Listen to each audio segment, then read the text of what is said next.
Mūsų įmonė užsiima akvakultūros produktų gamybą, tai auginam vaivorykštinį upėtakį ir akvakultūros produktų perdirbimą. Tai tą, ką užsiauginam, tą perdirbam ir tiekiam į rinką.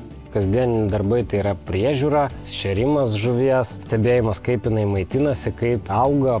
Mūsų ūkis tai yra recirkuliacinė uždaroji sistema, tai mes tą patį vandenį nenuolatos imame iš gamtos ir išleidžiame į gamtą, tačiau pas mus vanduo visą laiką cirkuliuoja ratu, jisai yra valomas ir naudojamas daugybę kartų pakartotinai.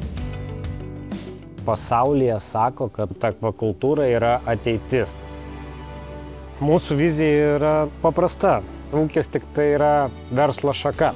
Tai visi verslai siekia plėstis. Mes lygiai taip pat siekiame plėstis.